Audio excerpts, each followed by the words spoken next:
Hey guys, it's Tessie here for today's video. Thanks so much for clicking. I know you're probably thinking, Adam and Eve are on a diet. What the heck does that mean? I'm gonna start today with a little story.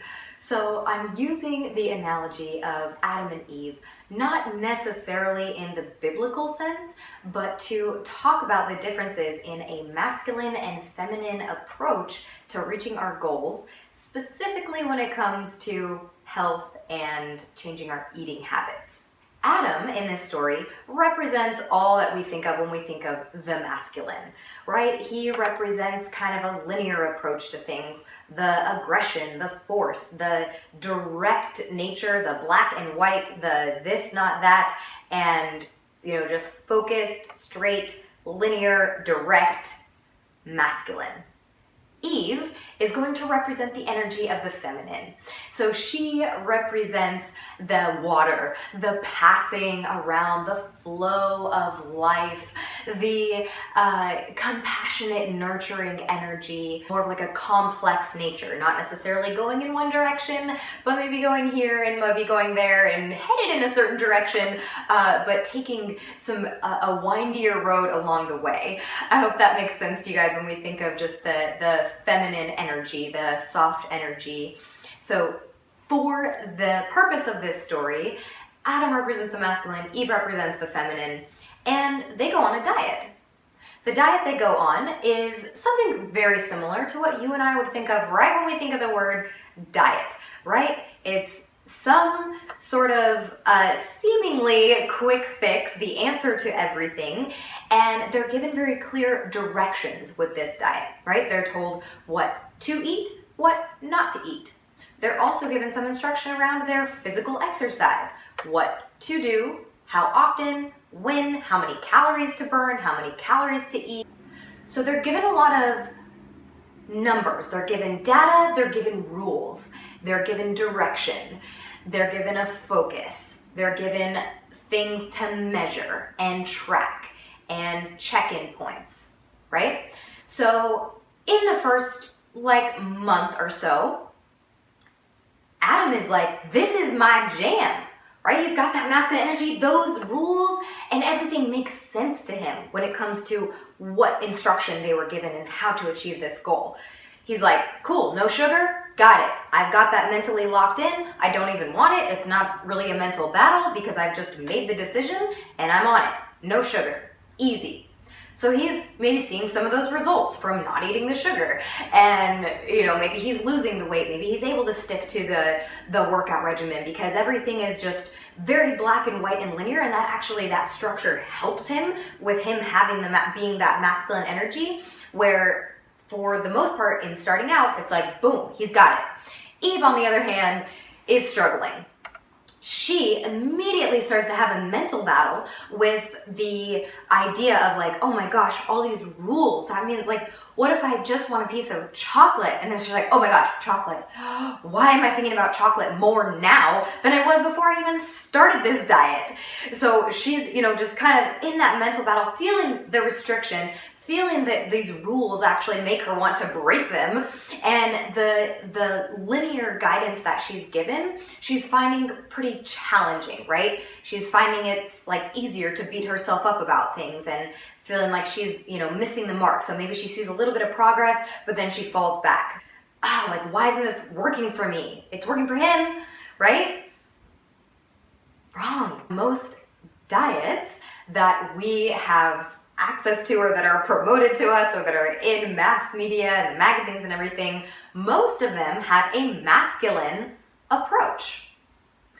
And so I'm going to talk a little bit about the difference between a masculine approach to our health goals, a feminine approach, and how we can learn from one another.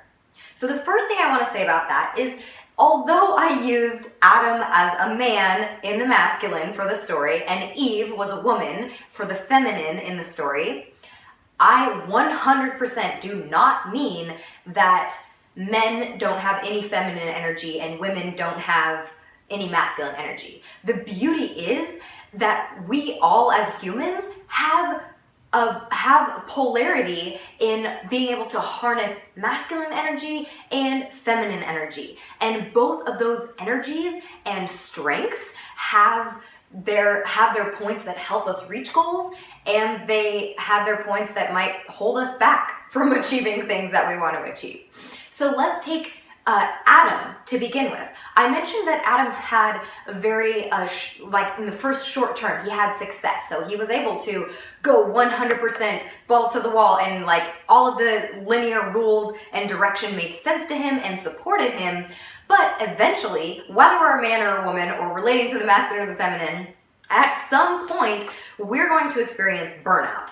Right? I experienced this when I did my bodybuilding competition. I had a very masculine approach to that. I had rules. I had exactly what I was supposed to eat every few hours of the day. I had exactly the amount of exercise I was supposed to do. And honestly, I related to that. So me as a female, I was thriving off of a bit of a masculine approach because the structure actually served me, and it helped me, and it gave me direction, and it gave me measurement of, cool, hit that, boom, hit that, boom.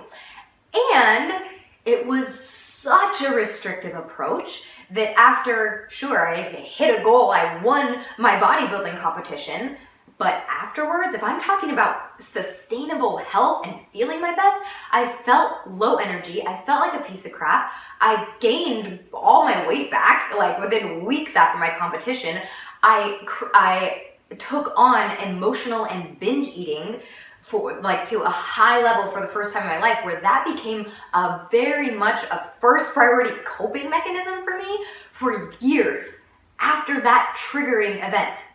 It was very powerful and took a lot of my feminine healing to overcome that and find my balance. So man or woman, masculine or feminine, taking too much of that masculine approach for Adam, eventually, even Adam, who aligns with that way of achieving goals, will burn out because there's no room. What he's missing and what he can learn from a feminine approach is an element of self-compassion, an element of body wisdom. Okay, it says I'm supposed to work out really hard for an hour today, but I have a cold. Or I slept for 4 hours. You know, am I allowed to change it up just a little bit, maintain the discipline, maintain some of the structure, but leave room for some balance and self-love and listening to my body? So the feminine approach allows for that, right? And then we take Eve, right? Where given this masculine approach, right away, she was like, this is not quite working for me if she's high, feminine energy to approach. So her approach, she might need that self-compassion and room for balance and variability from the get-go. Now, what we also need, whether we're male or female, if we're relating to this feminine approach, we're really relating to that, what we also need to achieve goals, achieve the next best version of ourselves, we do need an element of structure, we need an element of discipline, and we need an element of measurement. So that's where the feminine approach and Eve can learn from the masculine and still make sure that that's incorporated when she's trying to change up her eating habits or any other goal for that matter. There is a space for that. So I know for me now, I can create a goal and give myself a 30-day challenge, and I feel that masculine energy in me like, yes, I know, like it's easy, it's black and white. I either did it or I didn't. And there's room for the femininity. I always leave room for the balance and always checking in. How do I feel? Do I still feel imbalanced in other areas of my life? For me, too much of a masculine approach, I lose touch with like my social life, my fun, different things that truly matter to me. So the feminine approach helps us bring things into balance. Now, my question for you, first question is, do you relate more, just intuitively, right off the bat, thinking of how you've achieved goals, do you relate more to the feminine approach or the masculine approach? Doesn't matter if you're male or female, you're going to relate more to one or the other, what you feel is kind of your strength or your go-to approach. The second question is, what can you learn from the opposite energy? So if I relate more to the masculine, what can I learn from the feminine approach? If I relate more to the feminine, what can I learn from the masculine approach? So typically the masculine is learning progress, not perfection. Learning to bring in progress, not perfection. Learning to bring in balance, so not just restriction, deprivation, and rules, but learning to bring in balance, and also learning to bring in self-compassion. So those three are the huge ones that I come up with when I think, what can the masculine learn from the feminine? And then I mentioned this already, but what I think of what the feminine can learn from the masculine is discipline, measurement, and structure.